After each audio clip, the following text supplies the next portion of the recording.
bandiraɓe sehilaɓe musidɓe fulɓe renduɓe on calminama on jurama on jarama kadi on jettama no fewi on duwanama jaam Allah bajjo baɗowo ko weeli ɗum te hay goto firtata bisimilla moon e hayangoji men hande ko alkames balɗe jeenayyi e lewru setto hitande ujunaji ɗiɗi e nogas e jeego roɓindo moon jayndeji dey arti gam tongande on koɗi piriɗi pirti ɗi cari ɗi cakti e ndeɗo ñalande jaynde wolf quotidien de wi ko laamu ngu de ɗo gotolni hande de hungu ɓitta no fewi wadde hino wayno ngu yajaka saabu noon ɓeɓe ganduɗa kamen liggoto e laamu heede ɓeni mbaɗa seppo e si noon heɓe mbaɗa guerewaji woni wasde liggo e no hannirta ni ha taki jayde wolf quotidien nde windi ko marche des syndicats des travailleurs l'état cloué au pilori hino wayno tigui de o maganaɗa ka woni Mbaye Dione de woni secrétaire général AFPD e nder jayde wolf quotidien wi ko on assiste à un mépris total des tenants du pouvoir hino wayno noon on Mbaye Dione de keyniɗo AFPD hina wayno wi ko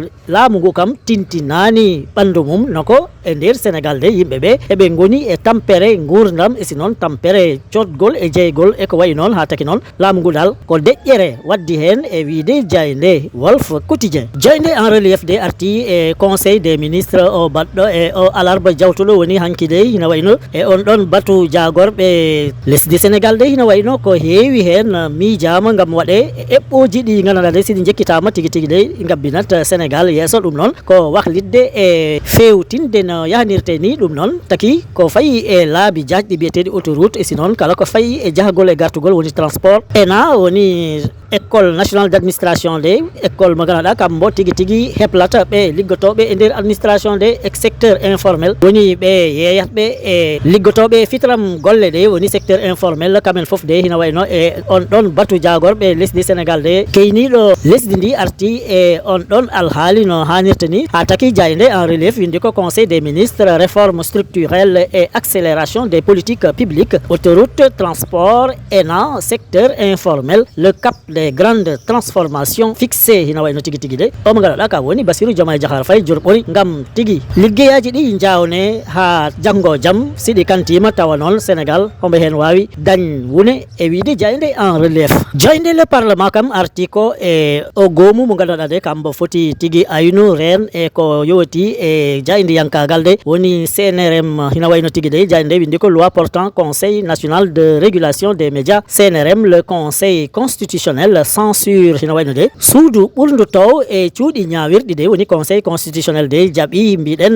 ngolɗol ɗerewol potgol sukku e ƴeew ko ganduɗa ko hina yowti e on ɗon gomude gaynatɗo e denatɗo ko fayi e jayde yankagal e si noon waɗi ko heewi ko ganduɗa de ɗum ɗon suudu ɓurdu taw e cuuɗi ñawirɗi itti ɗum e ngol ɗon ɗerewol ɗum ko jayne nde addi ɗo holliri de woto ko heewi ko ganduɗa de ɗum ittama tawa noon hina yowi e on ɗon sariya mo ganduɗa de suudu sarɗiji jaaɓi nombo e pottital mumen bannogal e balɗe tati e lewru mars hitande ujunaji ɗiɗi e nogas e jeego jayne nde ɓesdi hen ko Aminata Tall Sall pointe une victoire pour la démocratie sénégalaise ina wayno tigui tigui de jayne nde yiɗi wi ko omo ganduɗa ka woni Aissata Tall Sall piiliɗo lefol suudu sarɗiji de kam wi ɗum noon koko moƴƴi saabu noon ɗum fanata lesdi men yeeso yowti e ko fayi e démocratie e wiide jayde le parlement jayde le point info de arti e ɗeɗo koppareje ɗe ganduɗa e laamu yekkitta ɗe homboɗe totta guure jayde yankoje gonɗe e nder Sénégal ɗum noon sababu o woni yo tigui tigui ɗen ɗon guure de dañ doole ɗe mbawa wat liggey o no hannirta ni e si noon yo taw heeɓe tigui e lawol noon tigui jayde nde windir ɗum FADEP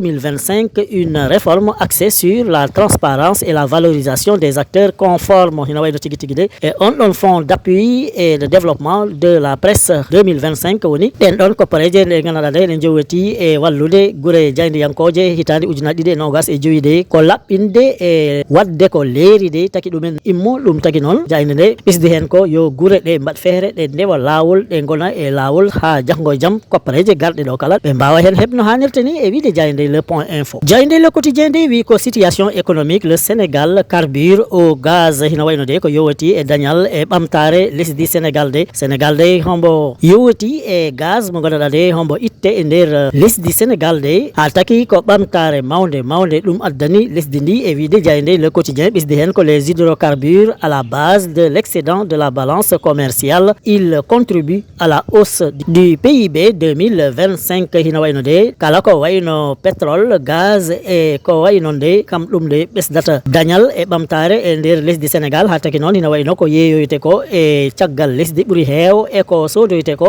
ɗum noon taki jayde de wi ko l'excédent de la balance commerciale noon tigui jayde windiri ɗum e si noon windi ko ɗum ɗon ko gandanɗa kam ɗo woni gaz pétrole e ko wayno de na wayno kam ɗum ɓesdata ko wiyete ko PIB ɗum noon ko hitande ujunaje 2025 PIB noon kam ɗum woni tigui hoore nde ƴettuɗa kala siko tawi koppareje Sénégal peccama ko foti ko dañ hina wayno ɗum ɓesdima no hannirta ni e wiide jayde le quotidien jayde l'observateur lobsude wi ko sa yi jingonoɓe kippu Sénégal jaggaɓe toon to Maroc keddi e kaso he ha joni noon ko gomu omo gaɗaɗa kambo woni Afrique taw noon hombo jogui fukko kosguel dey ko kambo taki tigui ɓen ɗon keddi e nder kaso mbo Maroc noon tigui jayde windiri ɗum en détention depuis le 18 février après le sacre des Lions à la CAN, le complot de la CAF qui maintient les 18 supporters sénégalais au Maroc hina wayno de ɓen ɗon ɓe ganduɗa de kamen jagga toon to kasoji Maroc taw noon heɓe tolni e 17 e jingonoɓe kippu Sénégal de ko woppi ɗumen ko toon hinen jilla mbiɗen on ɗon goomu mawɗo biyeteɗo CAF woni confédération africaine de football ɗum noon ko e ɗerewol ɗum yaltina hollira tigui ndeke wot ko CAF de waɗi hen ko gandanɗa de ɗum fewani hande ɗum fewani janggo saabu kamen jaggi tigui ɓen ɗon jingonoɓe kippu Sénégal toon to Maroc e wiide jayde observateur hina wayno tigui de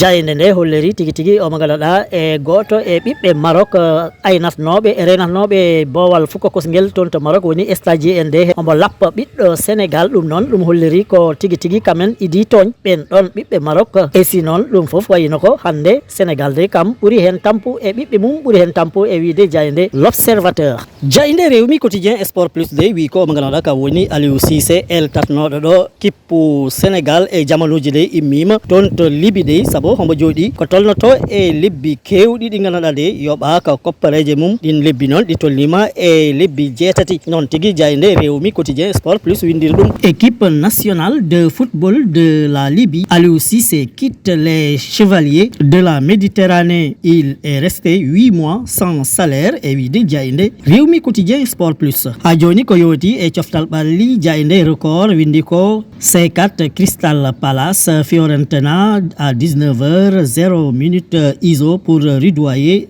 la Viola hina waydo tigui de e ɗin ɗon kippuji ɗiɗi biyeteɗi Fiorentina e Crystal Palace maɓe ukkodir maɓe pottu maɓe kawro e fukko kosguel hande si tawi waktuji jeenayi jonti noon tigui jayde nde wi ko omo ganduɗa ka woni ISO woni Ismaïla Sarr de kam nari tampin ɓen ɗon ɓe ganduɗa kamen ɓe kawrata e wiide jayde record gasnirten roɓindo jaydeji men de ko jayde la libération saabu addi ko o mo ganduɗa kam wiyete Abdou Sow de te hombo dañi duuɓi 50 ina wayno de wot kurka debbo mo ganduɗa de kam tigui yiɗno lelode mum taw noon hombo ɗum ƴoƴña hombo ɗum luuɓa defte ɗe ganduɗa de kam ɗe jangguiratno noon tigui jayde libération windiri ɗum harcèlement sur mineur pédophile tentative de viol et acte contre nature la police neutralise un prédateur âgé de 50 ans ina wayno de police mbo golf de kam tigui waɗi feere fa tigui junggo omo ganduɗa ka woni Abdou Sow on tawa noon heeɓe ɗum ƴoƴni tigui kamen e oɗo kurka debbo biyeteɗo M Niang kam de ɓe noddi ɗum e si noon ɓe paadi ɗum ha ari ɗon ɓe mbawi ɗum teg junggo de ɓe naate nder suudu omo ganduɗa ka woni Abdou Sow de ɓe tawi toon kaɓirɗe ɗe ganduɗa de